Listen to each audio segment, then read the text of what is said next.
good morning, everyone. Thank you, sir, for giving me this opportunity to speak on pulmonary infections in cancers, oncology perspective. So, as we all know, that new drugs are coming up in oncology, and obviously, the different drugs that we are using are having some pulmonary toxicities. They have infections, and infections is a common thing that happens when we are giving chemotherapy or any other target agents also. So, respiratory system is a common site for complication due to cancer and the cancer-related therapy, and the several factors are associated or leading to pulmonary complications. Because of the immunosuppression, because of the chemotherapy, these patients are predisposed to pulmonary infections. There are a lot of capillary bed network in the pulmonary system, and because of which it's a common site of metastasis, and absolutely because of the different drugs causing injury to the pulmonary capillaries will lead to different changes in the pulmonary milieu causing infections. So newly diagnosed patients with cancers, what we need to understand is all those who are off the treatment would have the same susceptibility to the infection, and the same organisms will be involved when these patients are off the treatment or in between the treatment. So there are different diseases and immune defects, and by which we can understand what they are predisposed to. For example, if there's a B cell defect, which is impaired humoral immunity, for example, in leukemias and multiple myelomas, they will be predisposed to the infections that I've shown.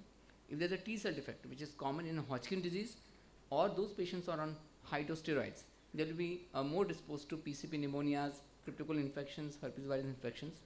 And if there's a granulocytic defect, like in a myeloproliferative disorders, or those patients who are receiving chemotherapy, they will be more predisposed to the infection like the GNBs, Staph aureus, so on and so forth. So that will help us to define what treatment has to be given if they have a pulmonary infection and they are having this kind of malignancies. Now coming to the lung infections after cancer chemotherapy, so pneumonia is the most severe complication that we face, and 60% of the patients who have a granulocytopenia during the treatment will develop some lung infiltrates, and this will be very confusing, whether it is drug induced, whether it is infection, or what exactly it is.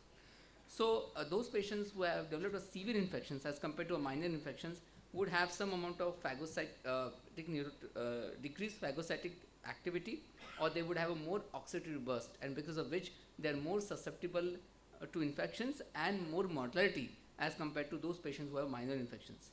The neutrophils are pre-activated and they have impaired functions, especially before receiving the chemotherapy, and a lot of patients with cancer will have a lesser chemotactic activity, more antibody dependent cell mediated cytotoxicity, and cytostatic activity will be compromised, and so whenever they are giving chemotherapy, that is the reason why they are more predisposed to infections. Now these are the different infections which are associated with chemotherapy: the bacterial, the viral, and the fungal. Now a lot of patients who are receiving chemotherapy will have not a single infection but a polymicrobial infection, and because of which we always prefer to use a combination of the antibiotics. And so generally they are a combination of a gram positive bacteria or a gram negative bacteria or a fungal infection, less commonly viral infections. So for example, those patients who had a cytomegalovirus infections would have concomitant PCP pneumonia also along with that, or those who had a previous cytomegalovirus infections I have recovered will have, if they develop a lung infiltrates, be aware that this can be a PCP pneumonia also. So these are some special situations. Now there are certain comorbid situations the patient would be having when they are receiving chemotherapy. For example, those patients who are having COPD, now they will be more predisposed to colonization with S. pneumonia and H. influenza infections, and this patient will have an impaired mucociliary clearance, which lead to the gram positive and gram negative bacilli infections.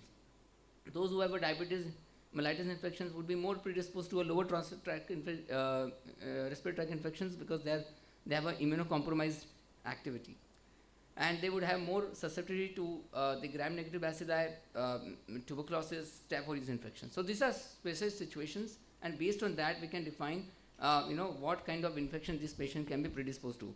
Also, those patients who have a heart failure or cirrhotic infection, liver cirrhosis, would have more predisposition to staph pneumonia infections. Those who have asthenia, they will be more predisposed to encapsulated organism infections, and these infections would be more polymicrobial. In those patients who have a aspiration pneumonia, they would have a defective ciliary functions, and so they will be having mixed aerobic and anaerobic infections. Now coming to the causes of lung infiltrates. Now, lung infiltrates could be because of the drugs. So, these are the drug-induced pneumonitis, like, this all drugs can cause lung infiltrates, or it could be because of the underlying disease which is progressing.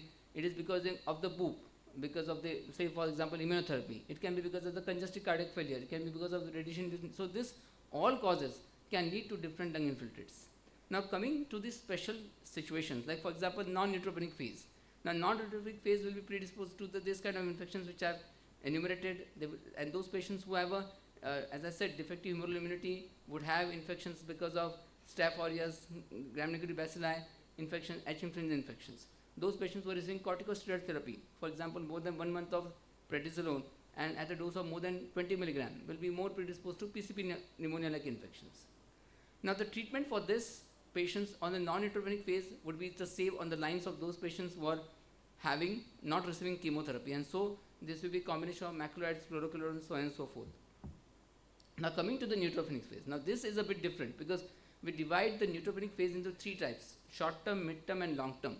And so, for example, patients who are in first to 7 days of the neutropenia, they would have a different set of organisms. For example, P. aeruginosa, Enterobacteriaceae, and staph pneumoniae would be the predominant gram-positive organisms. So, combination of the antibiotics would be advisable when you are looking at a patient who are in the first phase of the neutropenia. Now, if we come to the second week of neutropenia, they would have most of the infection because of the space organisms and molds. For example, the Serratia, Pseudomonas, Acinetobacter, Citrobacter, Enterobacter. So, what we can do is those patients who are having first week of neutropenia, you can cover them up in the first week itself, so that if we are suspecting that these patients would have a neutropenia in the second phase and more predisposed to spore, we can avoid a spore, and so the mortality of these patients will come down. Now, so when we are approaching these patients, we'll have to look at the different symptoms. We'll have to do certain investigations, and especially sometimes we then require bronchoscopy and BAL, because just looking at the lung infiltrates, you cannot be sure what we are looking at. So, different clinical parameters, radiological parameters, lab parameters has to be taken into account while defining the treatment. So, coming to the pulmonary changes and immunotherapy, because now we are using more commonly immunotherapies in our practice, and lot of times we'll have lung infiltrates. So, if you look at the pulmonary events because of the immunotherapy, if you look at the nivolumab, pembrolizumab, we'll have different nodules, we may have different GGOs, we may have different changes in the lung, which will be difficult to differentiate between an infection and a drug-induced pneumonitis. And what are the potential risk factors? So, those patients who are receiving a combination of ICIs, or they are receiving any TKIs, or they are receiving or those who have received previous chemotherapy, this will be having a binding on what kind of pulmonary events these patients would have who are receiving ICIs. And so, this history will be very important if we are, if we get a patients who are receiving ICIs and developed a lung infiltrates. Now, this is a pathophysiology. I won't go into much detail, but it is a T-cell mediated event because of which we get the drug-induced pneumonitis in and this is how the picture looks in ICI pneumonitis. And if you look at the the criteria for the diagnosis, we can see that what are the history, what is the symptoms or evidence of pneumonitis, what are the previous or resistance to antibiotic patterns that we see, and we have to exclude the other etiologies. We'll have to do the different imaging modalities, and sometimes we may need to do a BAL. And this is the algorithm for management of suspected drug, ICI pneumonitis. So we need to do the radiological investigations, we need to do the BAL sometimes, and based on that define what should be the treatment. Now, coming to summarize, so oncology and pulmonology should work in tandem to define what we are looking at. As we are getting more and more new treatments, we have to define what kind of this treatment would have a binding on the pulmonary complications, because this is important in defining whether we need to stop the treatment with the same drug, or we need to change the therapy, or we can just go away with the infection. Sometimes these patients may have ICI-related pneumonitis. We will be treating with antibiotics and we may lose the patients.